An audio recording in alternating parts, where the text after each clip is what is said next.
Good evening, everybody. I'd like to welcome you to this Urban Renewal meeting on June 5th, 2024. May we have a roll call, please? Commissioner Dennehy, absent. Commissioner Grantham. Here. Commissioner Hamrick. Here. Commissioner Maloney, absent. Commissioner Reeser. Here.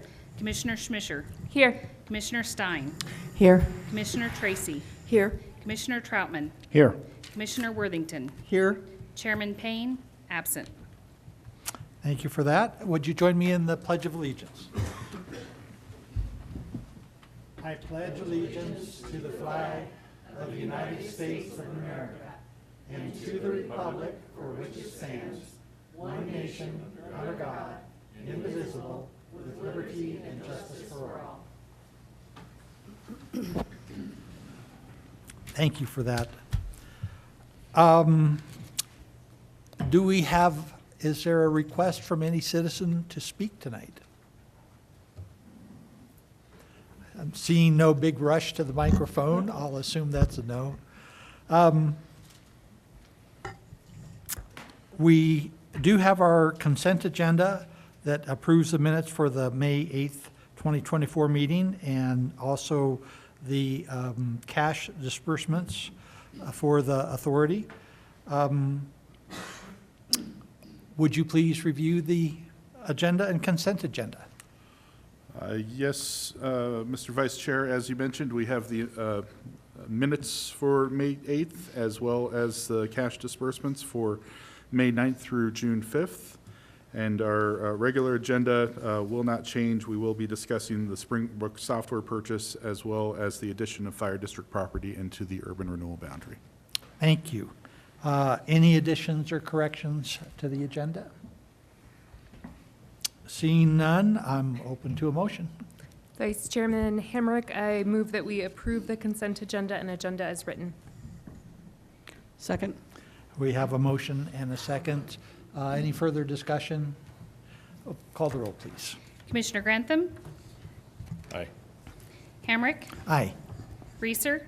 Aye. Schmischer. Aye. Stein. Aye. Tracy. Aye. Troutman. Aye. Worthington. Aye. Thank you for that. And I understand we have a treasurer's report this evening. We do, and it's going to be short. No celebrations, please. May's beginning balance is $1,286,684.99. We only had two expenditures. One was the loan repayment to the city, $5,421.62, and a Pharisee Boys reimbursement, $918.93, for a May ending balance of $1,280,344.44. Thank you for that, Commissioner Reeser. Executive Director report. Yes, sir. Commissioners, we have continued to have discussions with 4 Mile Ranch as they continue, the new owners continue to work on building out their plans for the redevelopment of that site. We do anticipate some requests for urban renewal assistance at some point. Actually, we received some information today about some of their feasibility study numbers and things like that, a draft of that. So they're working through that right now. We've had 1 or 2 facade improvement grant applications come in. One application right now. There's more applications out there, but one came in. So staff is currently reviewing that and anticipate bringing that to a new meeting or an upcoming meeting. Rick and Ryan LeClaire are small business liaison. They've been having some discussions with some of the child care facilities that we've been talking about potential for expansion and whether or not urban renewal assistance would be on the table for them. So they've been having some discussions, and we've had some discussions with the attorneys as well about the feasibility of that. And I think we'll continue to have some more discussion around that. I think it's more than likely possible, depending on what they want to do and what those eligible expenses would be. But we are really, from an economic development standpoint, childcare has been a pinch point for attracting workforce and getting workforce utilization rates up. Rick, do you have anything that you want to add for, as far as staff updates? Yeah, I guess it's somewhat tied to the childcare topic. That's a big issue everywhere right now. It's a huge issue everywhere right now. Tying into that, last month I went to the ICSC conference in Las Vegas, which is a shopping centers conference. Was there in 2021, I believe it was, and this year. It was really a good representation of what the economy looks like right now. The only vendors or the only people that were there, retailers that were there, were those that are pretty much actively looking for locations, and that is restaurants, gas stations, tire shops, and car washes. Very few, if any, soft goods retailers were there right now. We had a couple of conversations with developers. Developers are finding it very difficult to do anything because of the cost of construction at the moment. Lease rates for new construction are coming in $40 to $50 a square foot, which is, in our market, pretty undoable, at least as we stand right now. So that was a little discouraging. The ones that are doing the best are single lot, single site developments. Smaller footprint restaurants, basically, are doing pretty well. And then, like I said, gas stations, tire shops, and car washes. Also had a conversation with the Home Depot master broker about their 2 acres right outside their facility. We had a conversation about what they would like to see in that location because they're very eager to market it as well and looking for our help to do that. They would like something that caters to the contractors who come in the morning because they can stop over there and get some gas, snacks. Yeah. I asked him what he would like to see there, and he said, tire shop, gas station, that would be great.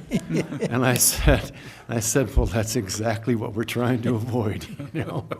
So we'll have to get a little bit more creative about that. So it was a good meeting. I didn't come back as encouraged as I'd like to, primarily because what we were looking for was developers who may be interested in building for the retailers who are expressing an interest.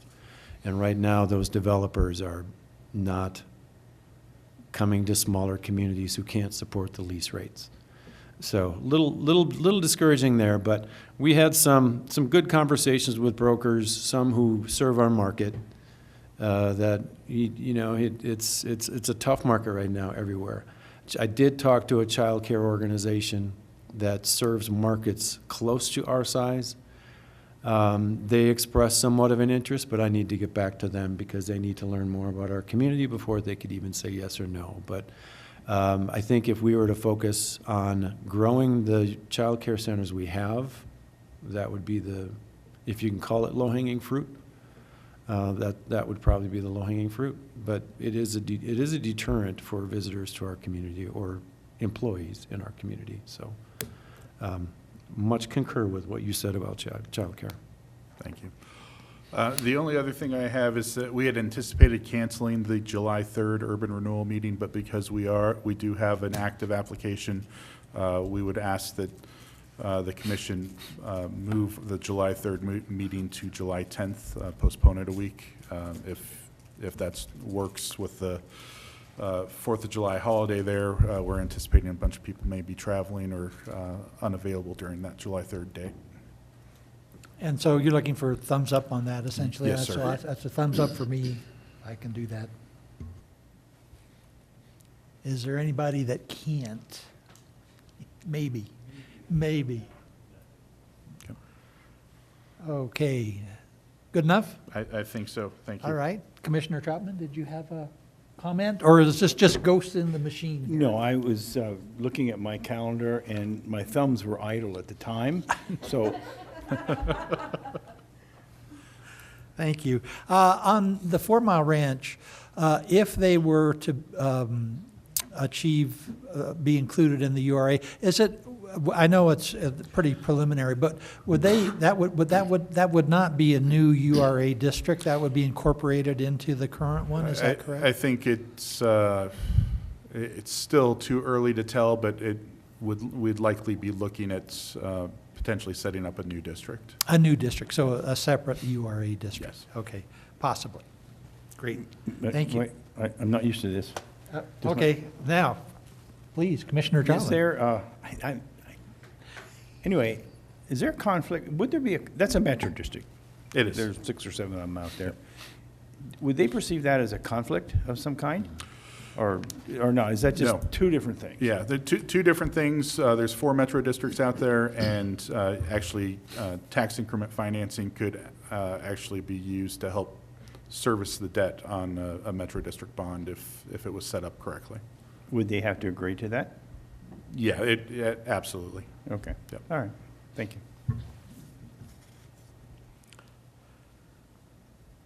Okay.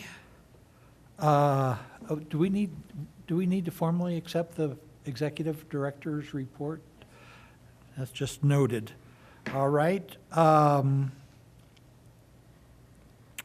then I think our next, Springbrook software purchase is next on the agenda. It is, thank you. I do have the city finance director here. We, as the city, are changing our financial management software, and what we did in the past with our old system is we were able to run the books for the urban renewal area alongside the city books as a separate entity. With the new software, we're not going to have that option. We're going to have to pay for a separate business unit to have the financial management software, and that's what we're looking for approval for tonight. This Springbrook is the vendor that we're going with for the city, so we're trying to keep things simple and use the same software so our finance team doesn't have to learn another software and manage a completely other book of software for managing our books. The annual cost is $5,680. Implementation costs could be up to $6,000, but because we've already been through this process, our IT department and finance have already been through this process for the city's books, we think that we can keep that implementation cost lower than that. But right now, I'd go ahead and ask Tammy Nordyke to come up, see if there's anything else you'd like to add. Or Elijah.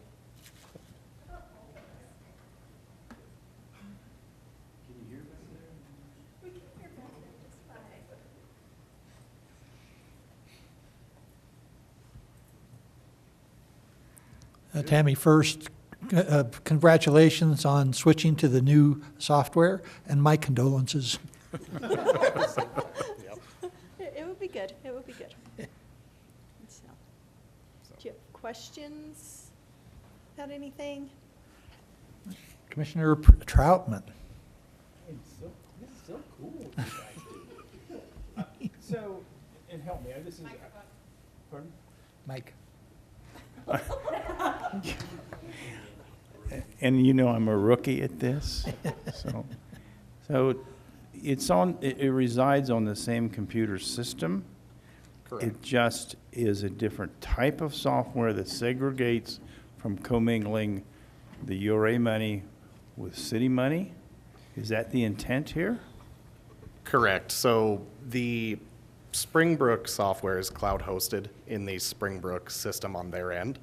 It's something that's implemented that the city's IT department does not have to maintain or do any type of hardware replacements or software maintenance beyond what the technicians at Springbrook do. So it's software as a service that we pay for. The reason that they charge a separate fee to host a different organizational ID, as they call it, is they don't put the same funds in the same database when you have 2 different ID numbers. So they'll manage tax IDs. They will manage the city funds out of one tax ID, but their installation in their cloud environment only holds one tax ID. So in order for us to add a second tax ID, they actually have to spin up an entirely separate cloud environment for us to host that on, and that's what they're charging us for. Is that fairly secure? Yes, it is just as secure as the city side. The city's data that the Springbrook cloud So the hosting city does. has cloud for administration city stuff, and then this would be a different category, still the cloud, managed, but then there's a yearly charge for this? Correct. There is a software as a service subscription fee that they would charge annually. That was the 6,000, 5,000 and some change that was. $5,680. 5680. That's what's charged annually. The $6,000 implementation fee is just a one charge, and it's up to that as a maximum. So as Ryan mentioned, we're trying to keep that implementation fee as low as possible and put in a little bit of work on our end so that the developers from Springbrook don't have to put as many hours into setting that system up for this organization. So we're hoping to keep that implementation cost lower, but the subscription will be an ongoing fee every year. So they'll build a set of books essentially for URA that defined by you or by us or by them or? Yeah, we'll use a lot of the same naming and budget line items and all those types of things. We have to make some changes, make numbers a little bit longer to meet their nomenclature, what they have in their system. But they will be setting it up according to our financial practices. Okay. Okay. Thank you. Commissioner Schmischer. Thank you. What was different about the previous financial management system that didn't require this separate software cost? And were we aware that there would be this separate software annual cost for the URA when we switched to Springbrook? Thanks. So to answer that question, first, the current software that we were running previous to switching to Springbrook was self-hosted here at the city. So we had server infrastructure that the company we contracted with to maintain that actually remoted into and managed for us. So there were some soft costs on the back end of managing that server infrastructure, and then they set up the database. Because of the way they have their software program configured, they were able to put 2 tax IDs into their program, and unfortunately, since Springbrook does not manage their software that way, it's going to be a change upcoming. To answer the second part of your question, we had intended to put the URA tax ID under the same organization code when we switched the city. There was some miscommunication along the lines in which I don't think that was clear to the sales representative when we moved for the city software. So they kind of came back and pushed back and told us there was going to be this annual charge to add the second tax ID. And we have negotiated with them on that fee. We have also made sure that we are just getting the modules that we need. We're not getting anything extra, you know, because we could do a purchase order system. We don't use purchase orders in the URA, so we're not going to pay for those modules. And so things that we would not use, we have eliminated from there as well. The system also will allow us more flexibility with the way that we pay our vendors. We can actually do an ACH payment, where right now the only things we can do out of our current system is to cut a check. If we pay by ACH, we have to manually do it through the bank, and so there'll be some efficiencies as well. Thank you. Further questions or comments? Staff, yes. Again, help me out here. So, because I need help me put my microphone on, but so the city has, it's the same company.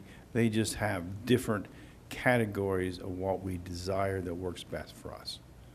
Is that? It's the same company, but we're going to have 2 separate logins because they can't commingle the accounts within the one login. Okay.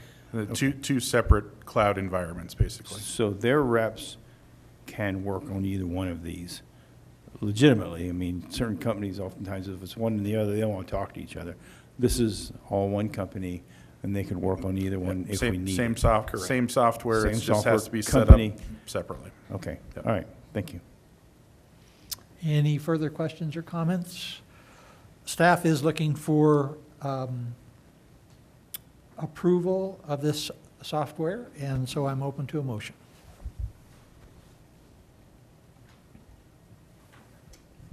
I move we approve the purchase of the Springbrook financial software. Second. And that includes the implementation fee, would that be correct?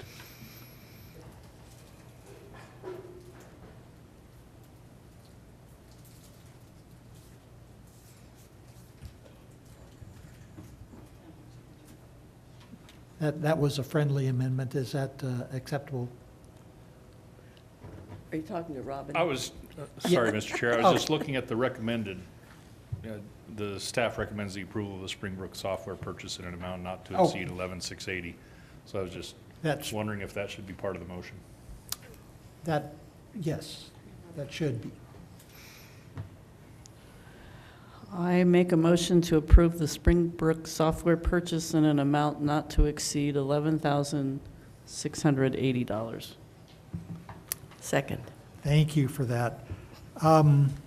Additional comments or thoughts? Seeing none, would you call the roll, please? Commissioner Grantham? Aye. Hamrick? Aye. Reeser? Aye. Schmisher? Aye. Stein? Aye. Tracy? Aye. Troutman? Aye. Worthington? Aye. Thank you. That has been approved. And now we are to the addition of fire district property to the urban renewal boundary. Thank you, Mr. Vice Chair. So what you have before you is an agreement to include the fire district property where Station Number 3 was built into the urban renewal boundary. When the urban renewal boundary was created, that property had not been annexed into the city, so it could not be included as part of the urban renewal boundary. After it was annexed, we have had a request from the fire district to include the property as part of the urban renewal area. This has gone to the various taxing entities. They have signed off and agreed through their boards. I just received an email prior to this meeting from the metro districts. They have also signed off, so everybody has agreed to this agreement. It is now just up to the board to include the fire district property into the urban renewal area. Thank you for that. Questions or comments from the commissioners? Oh, thank you. There. Again, first time here, I should have been here before, sorry. We're talking about the land in front of the new station. That's it. That entire parcel. So entire the new parcel. station and the two lots in front. Okay. So anything new gets built on there, we get a sizable uptick in the revenue from it. That is correct. Those two parcels would be contributing to the urban renewal tax increment district. And conversely, that allows a developer or a builder access to, if it's approved, to our funds. Yes, it makes it it's eligible for them to come before this board and request funds, yes. Okay. Okay, thank you. And from a marketing standpoint and from what the fire district has said, they have had people looking at the lots, specifically asking whether or not they're part of the urban renewal area, and so that does tend to be an important question that developers are asking. Any other questions or comments? Seeing none, I'm open to a motion. Vice Chairman Hamrick, I move that we approve the cooperation agreement. Second. We have a motion and multiple seconds. Thank you for that. Any further discussion? Seeing none, would you call the roll, please? Commissioner Dennehy? Aye. Grantham? Aye. Hamrick? Aye. Reeser? Aye. Schmisher? Aye. Stein? Aye. Tracy? Aye. Troutman? Aye. Worthington? Aye. Thank you. And with that, our next meeting is scheduled for July 10th. 10th. 5 p.m. July 10th at 5 p.m. And with that, I do not believe, yes, Commissioner Grantham. Just,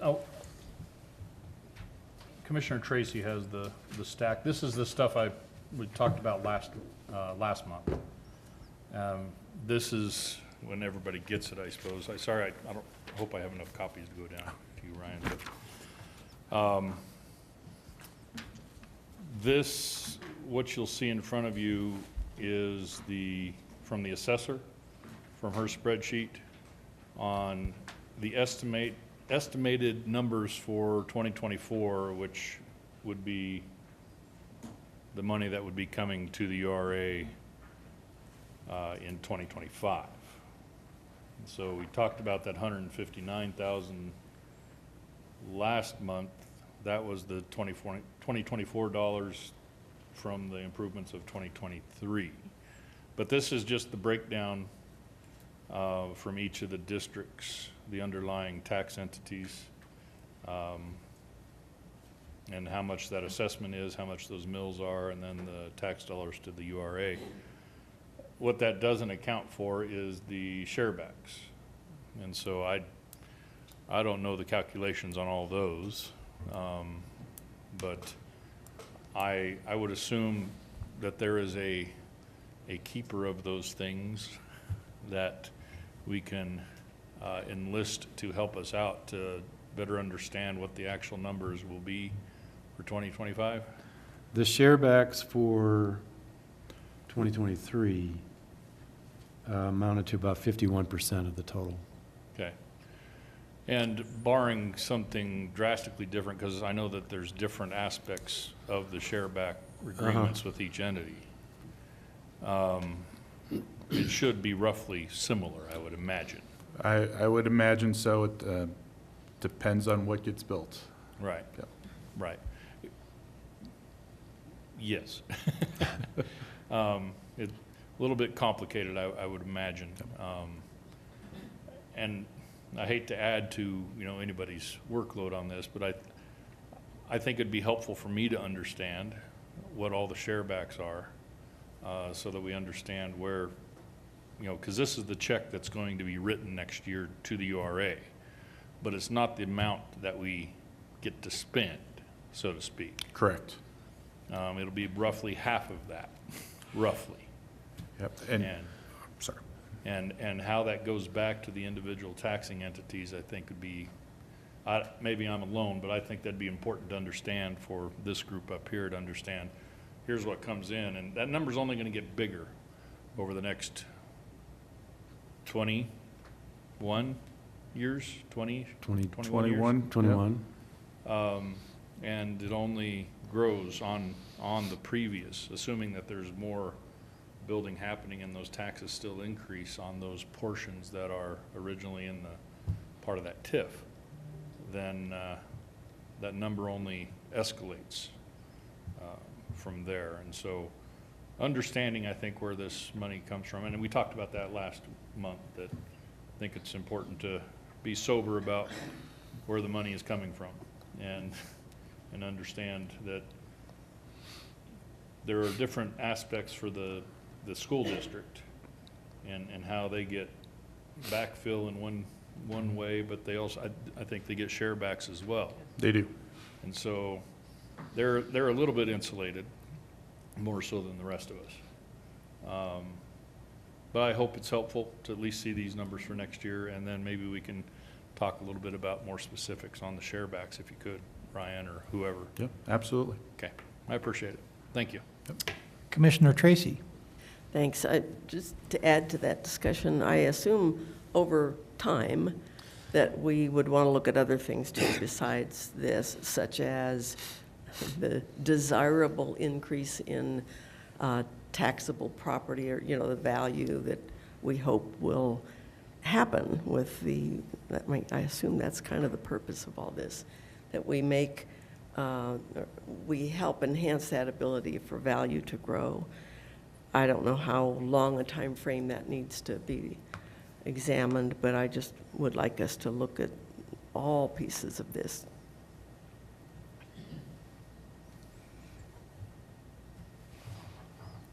And as I understand it, this is the property tax dollars to the URA, but there's a sales tax increment also that comes. There is. Which that's been the income source up until The majority of it, yes, sir. that 159 came in. Yeah. Yeah.